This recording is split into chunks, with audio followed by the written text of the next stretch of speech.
My dad worked hard from the time he was young to win the respect of his father and the love of his mom, and nobody had high hopes for the scrappy farm kid.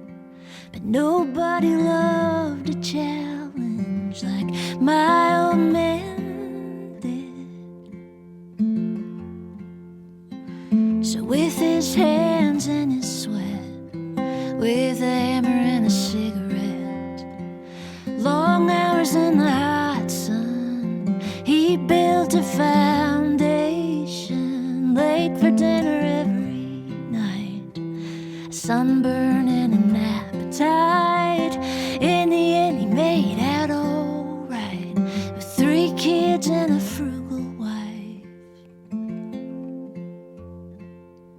Well, my dad worked hard, did yours work harder? Is that what his thriving investments prove? I'm not saying that he didn't earn the right to take it easy. I'm just saying that I'm pretty sure my dad did too. He got the job done right. No, you couldn't call him lazy, and he wouldn't overcharge you, not like the big names did. He'd build a house from the ground up, run the numbers in his head. He'd make enough to feed the family and make it home to tuck me into bed. And he never gave up until his body gave in and his mind grew thin.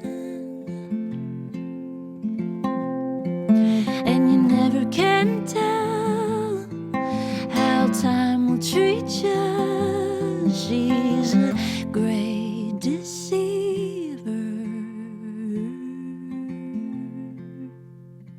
But now he's home every night, he's home every day too.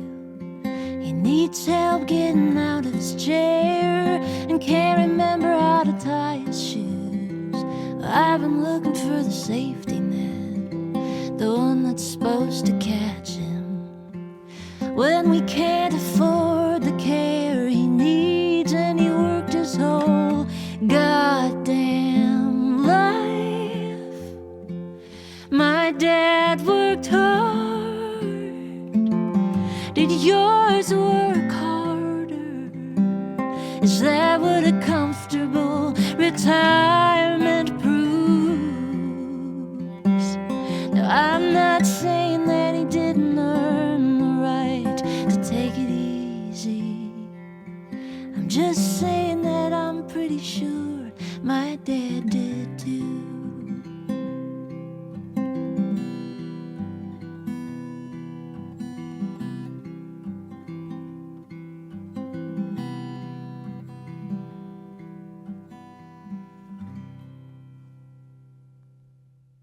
The name of that song is titled Dad Worked Hard, and that was written and sung by my special guest today, Rachel Kilgour, who has a new album out, her 4th, called My Father Loved Me. It was introduced on September the 22nd of this year. Rachel, thank you so much for joining me here on the Friday Afternoon Music Mix. It's an absolute pleasure to have you here.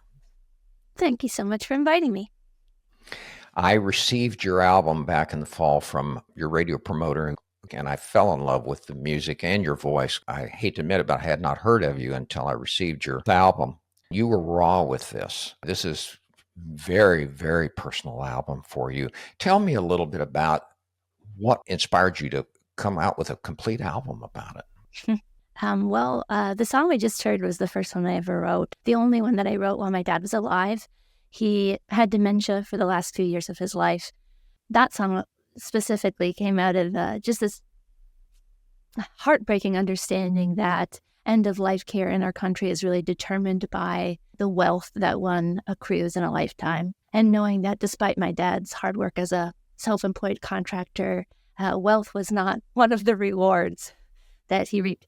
So I wrote that for him, and he died, I don't know, a month or two after I finished the song. I don't think there's anything quite like losing a parent. There's all different flavors of grief in the world. I was surprised, honestly, by how much it knocked me over. When my dad died, we weren't particularly close in as much as, like, he was never really my advisor. He wasn't great about talking about his feelings. He was just consistently there and showing up and loving me. I was really surprised by the complexity of the grief that I felt in his absence and how much it made me face my own mortality, how much it made me face how like him I am, the things that he struggled with in his life and the things that carried over to mine. So I just started kind of, upon his death, started unpeeling these layers and layers and layers of my relationship with him and my relationship with myself. Alas, an album about Dad. Your father was originally from Ontario. You are Canadian American, although you were born and raised in Duluth, Minnesota. Your mother's American. So you are tied at the hip to both countries. Both seem to have embraced you in a big way, especially with this album. I read a tremendous article written by a Canadian publication called Great Dark Wonder that was written in combination with your tour at the historic Cooper's House in Columbia, Maryland, which I'm familiar with. I spent a lot of years in the D.C. area. The article explains a lot. Your father was a builder, as you had mentioned, a home builder. Although there was not a lot of closeness in your family, there was a real respect, like you said, always there. And it seems that these lyrics really go to the heart of all of this. I was deeply moved by your music. I really enjoyed that one song, or How I Made. Tell me a little bit about the writing of this, I mean, this had to be difficult. Yeah. As a songwriter, I don't write very often, and when I do, I mean it. It usually comes from a place like I need to do the writing because my head is a mess and I'm trying to make sense of the world. And maybe I think it's true of most of the songs on this album. I'm often trying to make room for two truths at once. And I think many of the songs on this record are kind of holding some of the things my dad struggled with, some of maybe what you would call his flaws or his insecurities, and then holding that against his triumphs and his deep love for me and the beautiful life that he created. Or holding like the letting go of him and the holding on to him and how those things coexist. Yeah, every song that came out of me was just necessary. It was something that was rolling around in my head, and it was hard to focus until I got it out on paper, or not even on paper, but out of my voice. It's a specific kind of writing for me, songwriting. Like I really deeply love poetry.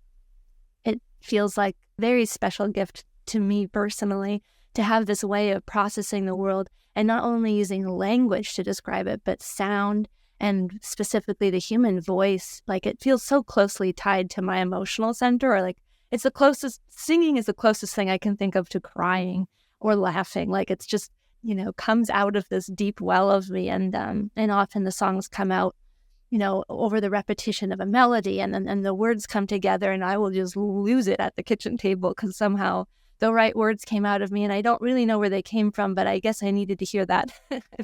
Yeah, it was a lot of crying, honestly, crying with my guitar at the kitchen table. How long did it take you to, put this album together? A long while, I guess, little by little at first. I don't really put a lot of pressure on myself to often set a deadline. I had released an EP and, had the first couple songs written there. My dad died 6 years ago. So yeah, it was just a very slow process. And I finished the last song in studio, and that was February 2022.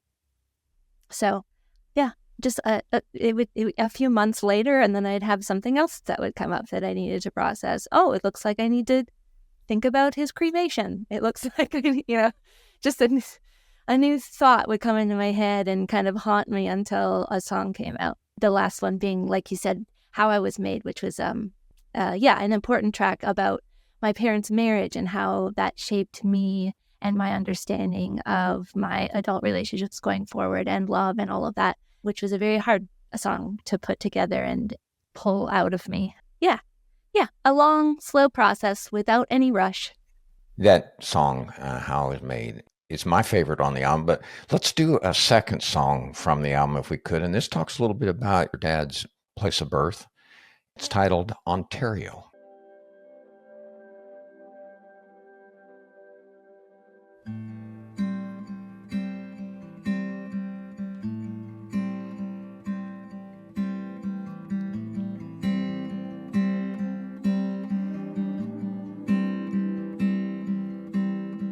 Riding in the backseat makes me car sick. Make sure that your sister's got a bucket. It'll be a long drive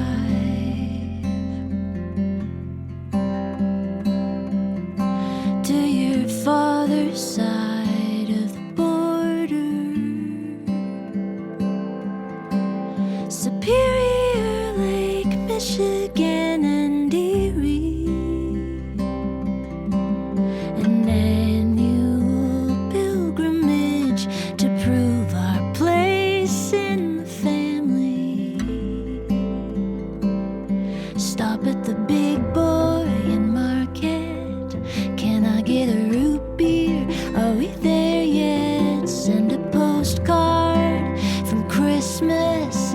Hit the truck stop in St. Ignace before we cross the Mackinac and on through to the green tobacco fields of southern Ontario. Do you still love my father, Ontario? Could you love a trader's daughter?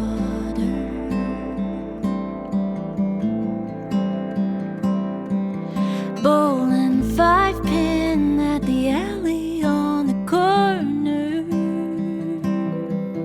Grab a donut from Tim Hortons. Get my accent back in order. Grandma's elderberry pie and Grandpa's yard sale finds. And by leaving time, I'm Canadian again. But Dad, do you ever get homesick? And how come they never visit? And when you're working so hard, are you just trying to forget? Are you just trying to forget Ontario? Do you still love my father, Ontario? Could you love a trader's daughter?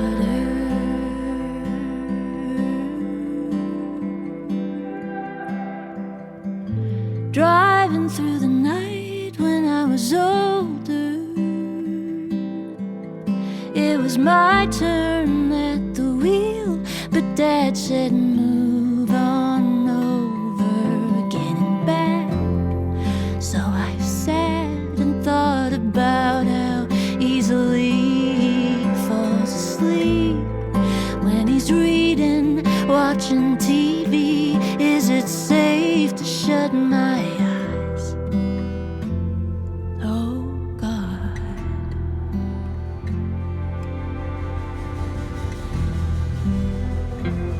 The car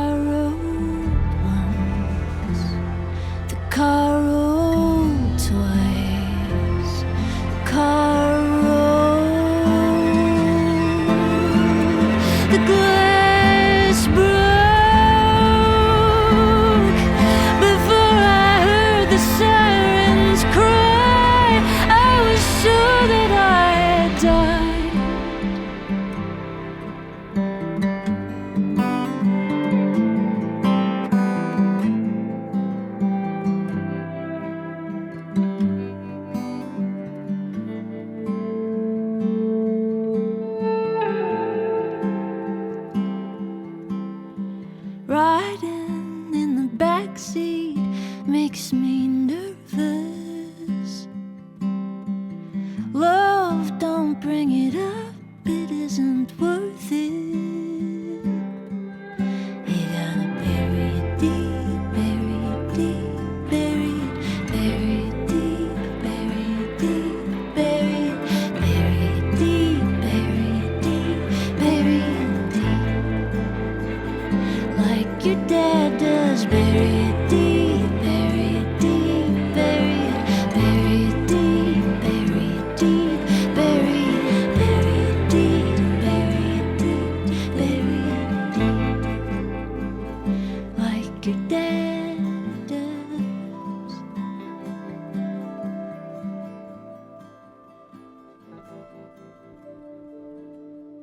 The release date of your album, September the 22nd this year, was also the anniversary of the day your dad died 6 years ago. I'm sure that had a lot of meaning to you as well. Album itself was produced by someone that I'm very familiar with, Canadian artist, Juno Award winner Rose Cousins. I bet that was a wonderful process, wasn't it? And you worked with all Canadian musicians and recorded in Canada. Yeah, that like I say in the song, Dad was from Canada, but immigrated with my mom, I think 1979, 1980 maybe, when they moved back to Minnesota to raise our family. My dad was just incredibly patriotic, and I think more so than he would have been had he stayed at home, just because he felt kind of like an immigrant, an outsider, and he always noticed, was excited to meet fellow Canadians or to make sure that we celebrated Canada Day and 2 Thanksgivings a year. I just knew that it would really delight my dad if I made this a Canadian record. And I'm guessing you're familiar as a DJ in Canada that, they have a lot of laws about supporting Canadian artists. So they have like percentage rules where they play a certain amount of actually Canadian material. And I wanted it to be that. I knew, I can play my part as a dual citizen, but I wanted the whole team and the studio to be Canadian.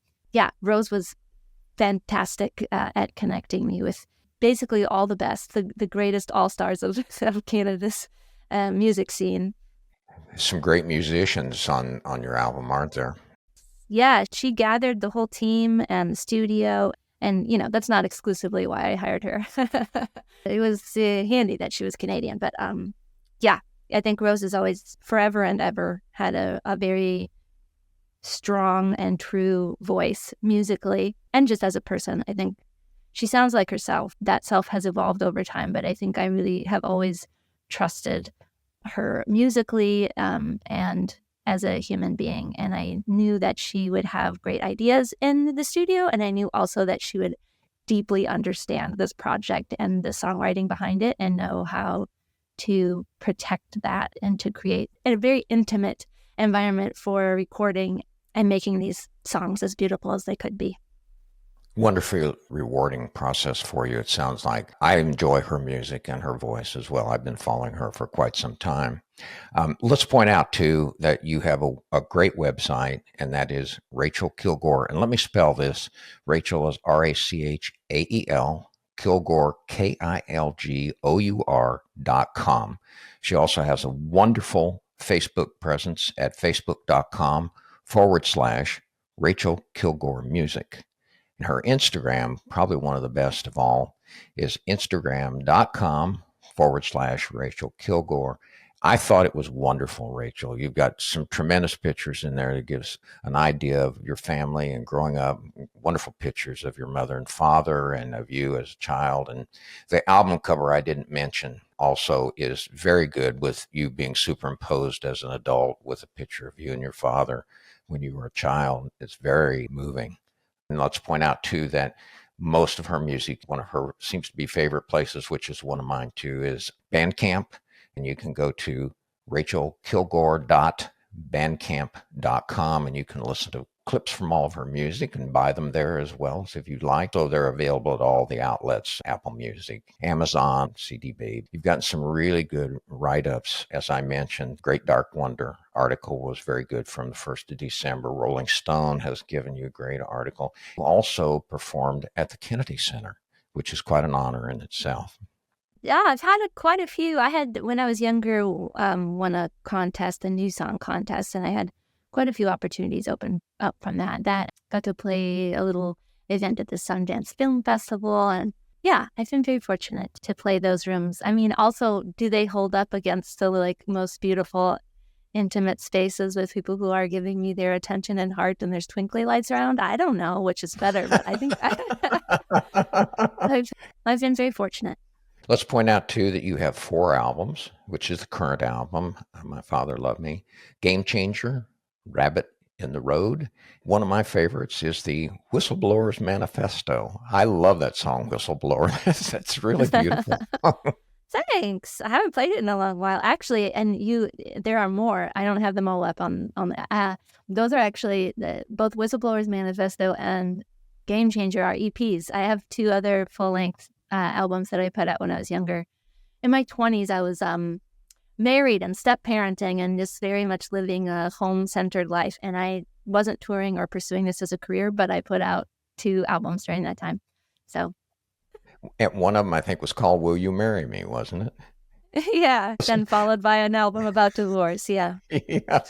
I actually liked Will You Marry Me. I thought that was a great song. I really did. It's super. Thank you. About my grandparents. And let's do a third song from this terrific new album called My Father Loved Me. This song is called Heart on Fire.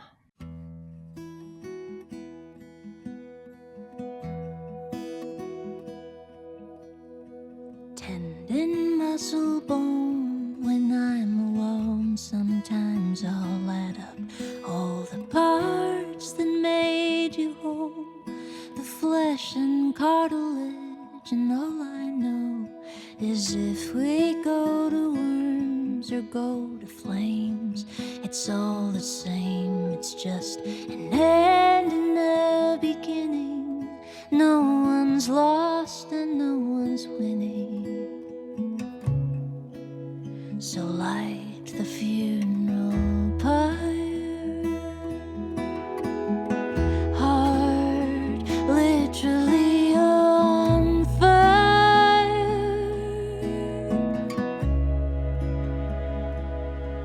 Close your eyes, love.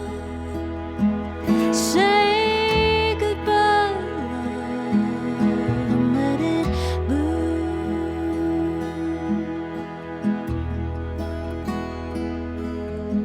Now you sit upon a shelf inside a box, inside a house that you once built with wood and plaster, framing nails and window glass. And I'm sure Mom will dust you off from time to time and try her best not to think too hard about the ending and the heat of the funeral pyre.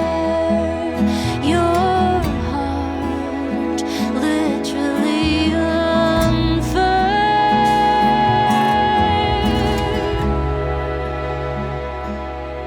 Close your eyes, love. Say goodbye, love.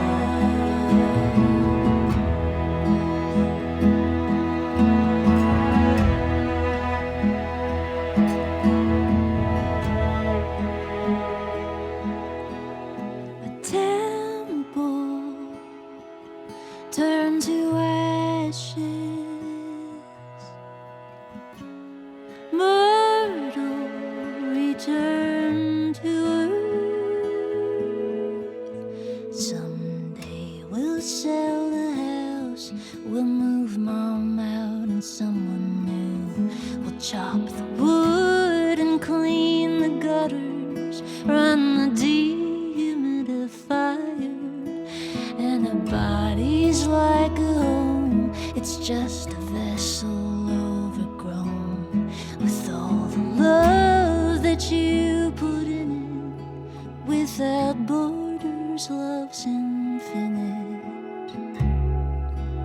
So light the funeral pyre. Heart literally on fire.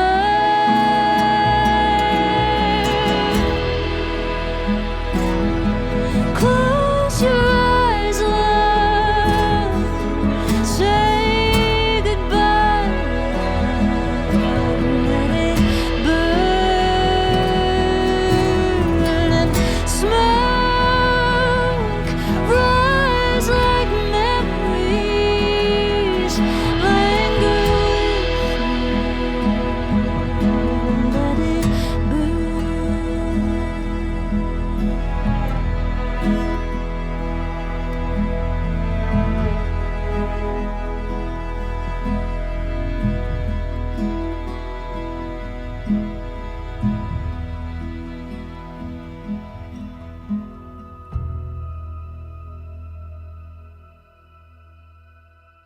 you're taking a little hiatus, badly needed rest, I'm sure, at home during this month, but then you go back out again touring on January the 12th, where you will be starting at the 30A Songwriters Festival in Santa Rosa Beach, Florida, and then on to several other gigs from there. You can see them on her website once again at rachelkilgour.com. You did a couple of shows in Canada with two artists that have been on my show that I like a lot.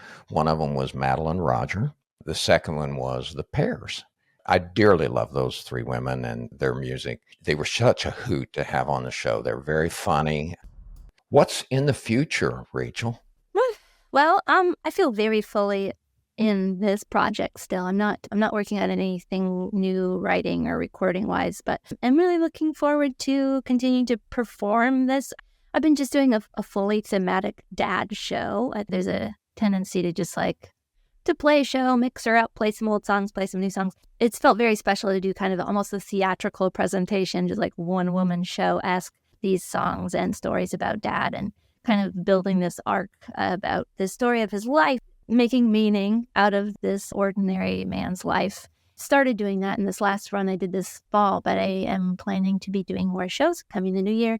Like you said, I'm at 30A, and then after that, I actually have a run in Colorado. I will have those dates up on my website by the time this airs.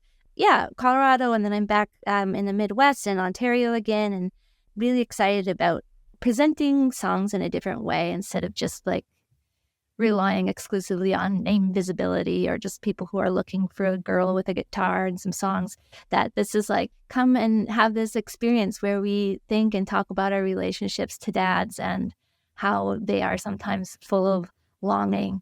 It seems to be it's just a really beautiful way to connect with people, and seems to be really cracking people open to their own stories about their own dads, and I've felt really grateful for that. Yes, there are parts on this album that are just, like you said, just a girl and a guitar, and then strings that come in on places. And one of them that I really love is where you bring in all the clarinet. It never fails to keep you guessing where you're going to go next. The only thing that's going to be steady in this, an album about your father. Yeah, we did try and keep a authenticity of that thing that I do, and it's just me and my guitar, and we have one track that's just, we heard it, Dad Worked Hard at the beginning, just me and my guitar. That's how it came out of me, and that's how it stayed. And all of the tracks we actually built from that foundation and then decided what would be used to enhance it. Tell me about that little 42-second song at the end of it called Roll On. I had a couple old cassette tapes of my dad's family gatherings. That was the best quality tape I could find. And I think it's deep into the party by the time that's recorded, so they're having a fun time. Well, I remember that my dad was actually not very musical. It's skipped a generation, but his dad and his family had a family band. So whenever we had family gatherings, there was a lot of harmonization and old songs, old gospel songs. And my grandpa and my great aunts and uncles and all of the family had their parts, and it was really lovely. But yeah, that's just a little clip of them at a party singing a song I remembered. Deep in the party, you called it. That was great. Yeah. I like that You're having a lot. a good time. Yeah, they certainly are. I was listening to that one. What in the world is going on there? That sounds like that's having a real good time. That's for sure. My special guest today has been singer-songwriter, Canadian-American, let's point out here, Rachel Kilgour. She is based in Duluth, Minnesota, and available, by the way, for concerts and your house concert as well. There's a form on her website. And let's point that out again. Her website is Rachel Kilgour, KILGOUR.com, Facebook.com, Rachel Kilgour Music, Instagram.com, Rachel Kilgour, Rachel Kilgour. Bandcamp.com. The new album, a tribute to her father, is called My Father Loved Me. I am so grateful for you coming on the show today. Thank you. Yeah, thank you so much for giving me the opportunity. Let's go out with one more song from the album. This is titled My Father Loved Me.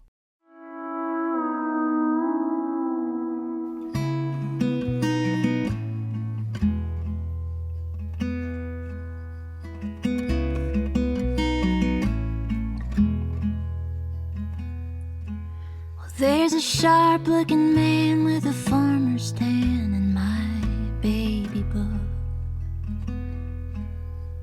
Shoulder shoulders back, he leaned into a broken world. He had a head of curls like his baby girl and a devilish grin. He was a tender-hearted trickster, and I'm a lot like him. And my father loved me when he could not love himself. He put his faith in me when he was certain he would fail. So when the world has been unkind and doubts weigh on my mind, I try and love myself the way my father loved me.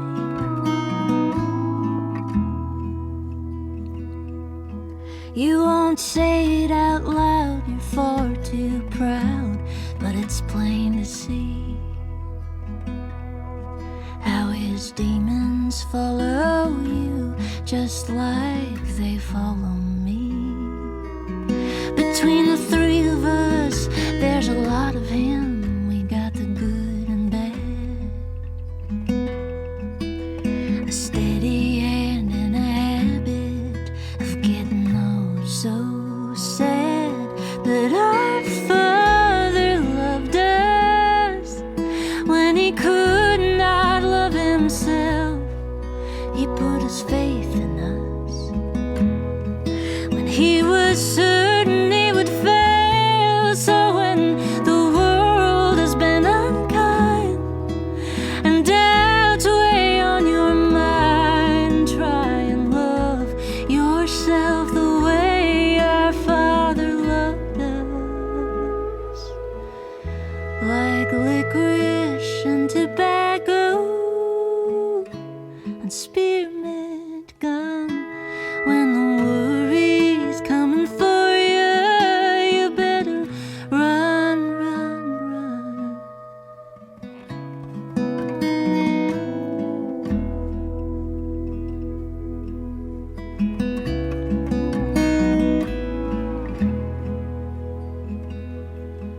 Well, there's a ghost of a man at the back of every hall that I sing, and he's a braggart.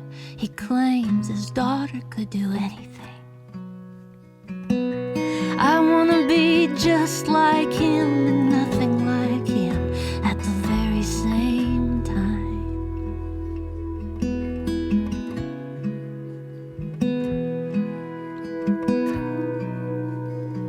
And my father loved me when he could not love himself. How he believed in me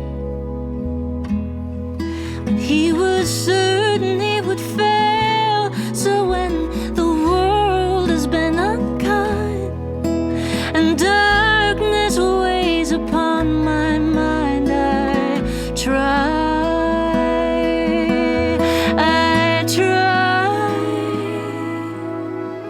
and love myself